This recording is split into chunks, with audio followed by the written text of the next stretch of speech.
नमस्कार दोस्तों, स्वागत है आप सभी का हमारे YouTube चैनल पर। तो कल हमने फ्यूचर टेंस के बारे में पढ़ा था और चारों प्रकार के फ्यूचर टेंस हमने डेफिनेशन और एग्जाम्पल सहित पढ़ लिए थे। तो आज उन्हीं के बेस पर हम कुछ क्वेश्चन सॉल्व करेंगे। चलिए पहला क्वेश्चन हम देखते हैं। Put the verbs in the brackets using either simple future, present continuous और फ्यूचर कंटिन्यूअस। देखिए फ्यूचर कंटिन्यूअस तो आपको अभी इसी वीडियो में आएगा तीसरी स्लाइड में, और ये सिंपल फ्यूचर जो है इसके बेस पर हम करेंगे क्योंकि प्रेजेंट कंटिन्यूअस में आपको पढ़ा चुका हूँ। पहला क्वेश्चन देखिए, I dash my friend tomorrow, और मीट लिखा है। तो आप इसमें लिखेंगे I will meet my friend tomorrow, I will meet. ठीक है। दूसरा देखिए, you dash college next year, join आपको दिया है तो you will join college next year. ठीक है, विल ज्वाइन लिख देंगे। ही डैश शॉर्टली, और यहाँ पे कम लिखा है तो ही विल कम शॉर्टली। ठीक है, कुछ नहीं करना है, सिंपल फ्यूचर में आपको विल लगाना है और आगे जो वर्ब लिखा है उसका सेम फॉर्म आपको लिख देना है। I am sure he dash in time for the class, तो I am sure he will come in time for the class. ठीक है। और पांचवा देखिए, you dash English after another 2 months of hard work, you will speak English after another 2 months of hard work. ठीक है, you will speak English after another 2 months of hard work. तो इसमें हमने यही देखा कि हमें विल लगाना है, विल प्लस वर्ब जो है उसका सेम फॉर्म जो है पहला ही फॉर्म हमको यूज़ करना है ताकि ये सिंपल फ्यूचर टेंस बन जाए। इसको हम फ्यूचर इंडेफिनिट टेंस भी बोल सकते हैं। ठीक है, आपको समझ में आया? फिर से देखिए, पहले में विल मीट, दूसरे में विल जॉइन, तीसरे में वेलकम, चौथे में भी वेलकम आएगा, पाँचवें में विल स्पीक। ठीक है, तो चलिए अगली स्लाइड की तरफ बढ़ते हैं। चलिए अब बारी आती है फ्यूचर कंटिन्यूस टेंस की, है ना। ये दूसरी स्लाइड में आ चुका है फ्यूचर कंटिन्यूस टेंस। तो देखिए होता क्या, फ्यूचर कंटिन्यूस टेंस मैंने आपको बता दिया था, कोई प्रक्रिया भविष्य में चल रही हो तो उसको हम बोलते हैं फ्यूचर कंटिन्यूस टेंस। देखिए पहला क्वेश्चन देखिए, he dash for mister Kapoor next week as an assistant is expected to be on leave. यहाँ पे वर्क आपको दिया है तो आपको लिखना क्या है, will be working. He will be working for mister Kapoor. देखिए फ्यूचर कंटिन्यूस टेंस में आप क्या करेंगे, विल तो लगाएंगे ही लगाएंगे क्योंकि फ्यूचर है, और बी ऐड कर देंगे, बी ऐड कर देंगे, और प्लस वर्ब जो है उसका आईएनजी फॉर्म आप लगा देंगे, मतलब वर्ब प्लस आईएनजी, है ना। विल बी और वर्किंग, वर्क एक वर्ब है उसमें आईएनजी लगा दीजिए तो वर्किंग हो जाएगा। दूसरा देखिए, in a few years time we all dash and multi storeyed houses. तो इसमें लिव दिया है तो we all will be living, है ना। विल बी और लिव जो है उसमें आईएनजी लगा दिए तो लिविंग हो जाएगा, लव या एनजी, विल बी लिविंग। ठीक है। तीसरा देखिए, we dash our selves in school today as our principal's mood is very upset now days. तो we will be behaving our selves, we will be behaving our selves, behaving our selves मतलब क्या है, कायदे में रहना, short में अगर हम समझें, है ना, कायदे में रहना, अच्छा व्यवहार करना। ठीक है। तो जैसे कोई व्यक्ति हमसे खराब व्यवहार करता है हम बोलते हैं बिहेव योर सेल्फ, है ना। तो यहाँ पे इन्होंने बोला we will be behaving our self, मतलब हम कायदे में रहेंगे। ठीक है। तो अब देखिए दूसरा चौथा क्वेश्चन देखिए, my brother dash at the party tonight as mother is like to present there. My brother will not be drinking, है ना, मतलब वो ड्रिंक नहीं करेंगे। My brother will not be drinking. ठीक है, जब ये नॉट वाले आ जाए, नेगेटिव सेंटेंस आ जाए तो नॉट के बाद आप बी लगाएंगे। ठीक है, विल नॉट बी ड्रिंकिंग। अब पांचवा देखिए, ही surely dash if you visit his room now, he surely will be smoking, या फिर आप ऐसे लिख सकते हैं he will surely be smoking.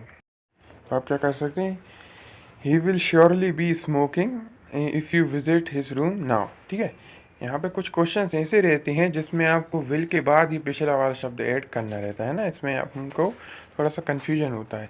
He will surely be smoking, है ना, एडवर्ब आ चुका है, श्योर में ली जुड़ चुका है एलवा, तो ये एडवर्ब हो चुका है ना। एडवर्ब मैं आपको आगे बताऊंगा क्या होता है। He will surely be smoking, ये आंसर होगा। चलिए आगे बढ़ते।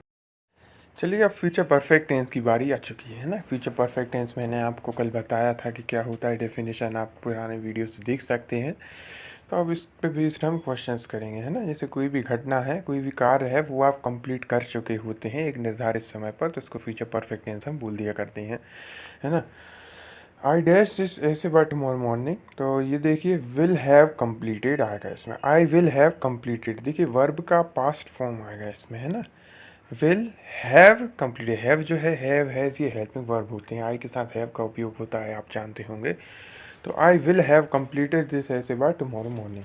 दूसरे में देखिए at the rate he studying he will have qualified, ठीक है, विल हैव क्वालिफाइड, क्वालिफाई का पास्ट टेंस होगा क्वालिफाइड। ऐसे ही थर्ड वाले में आप लिख देंगे विल हैव लेफ्ट, लीव का पास्ट टेंस होगा क्या, लेफ्ट। तो the ship will have left before we reach the harbour. Fourth में देखिए if he continuous with this exercises he will have lost, will have lost, lose का past tense होता है lost, तो will have lost, will plus है plus verb का past form, verb का second form जो कि पास्ट फॉर्म होता है वो अगर आप लगाएंगे, एक्चुअली सेकंड नहीं थर्ड फॉर्म, माफ कीजिए थर्ड फॉर्म जो आप लगाएंगे तो उससे क्या है आप फ्यूचर परफेक्ट टेंस बना सकेंगे, है ना। If he continue with this exercise he will have lost 10 kg by the end of this month. अब ये देखिए she dash me for 5 years, she will have known me for 5 years next month, ठीक है, अगले महीने मुझे 5 साल से जानने वाली हो जाएगी। She will have known me for 5 years next month, ठीक है। नो जो है नो का सेकंड फॉर्म होता है न्यू और थर्ड फॉर्म होता है नोन। यहाँ पर हमने विल प्लस हैव या हैज़ भी लगा सकते, है ना। वैसे तो फ्यूचर टेंस है तो इसमें आप हैव लगाएंगे, इसलिए विल हैव नोन। चलिए आगे बढ़ते हैं। चलिए अब बारी है फ्यूचर परफेक्ट कंटिन्यूस टेंस की। देखिए ये कई किताबों में इसका डिस्क्रिप्शन नहीं दिया रहता है, किसी में दिया भी रहता है, तो लेकिन हम इस वीडियो में इसको पूरा जान लेंगे, है ना। मैंने आपको इसका डेफिनेशन बताया था कि कोई भी प्रतिक्रिया हो वो किसी विशेष समय पर शुरू हो और फिर चलती ही रहे, ख़त्म ना हो, है ना। तो उसके लिए हम क्या फ्यूचर परफेक्ट कंटिन्यूस टेंस बोलेंगे, और आपको और डिटेल में समझना हो तो आप हमारा पिछला वीडियो देख सकते हैं। पहला क्वेश्चन देखिए, in November I dash at my company for 3 years। तो I will have been working, ठीक है। अब इसका फॉर्मूला आप देखिए, will plus have plus been और प्लस वर्ब का ING फॉर्म, ठीक है। In November I will have been working at my company for 3 years, ठीक है, किसी निर्धारित समय। अब ये एंड का भी जो निर्धारित समय है उसमें भी आपका काम जो है वो जारी रहा है। आपने पहले कोई काम शुरू किया वो आप आगे भी जारी रख रहे हैं, लेकिन ये आप भविष्य के रिस्पेक्ट में बात कर रहे हैं।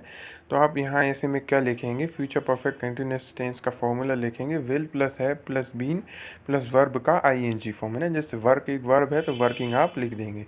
चलिए at 5 o'clock I will have been waiting, will have been ये तो कॉमन है, और waiting for 30 minutes। When I turn 30 I will have been playing piano, will have been playing, ठीक है। और ये फोर्थ में भी आप देख सकते हैं, on Thursday I will have been knowing you for a week, मतलब गुरुवार को मैं आपको एक हफ्ते से जानने वाला हो जाऊंगा। I will have been knowing you for a week. देखिए ये जो ट्रांसलेशंस हैं आपको कई जगह अलग अलग दिख सकते हैं, लेकिन हम आपको सरल भाषा में समझा रहे हैं ताकि हमें जो देखने वाले हैं वीडियोस हमारे जो देखते हैं उनको सरल से सरल भाषा में समझ में जाए। तो चलिए आज के लिए बस इतना ही, तब तक के लिए जय हिंद जय भारत, मिलते हैं अगले वीडियो में।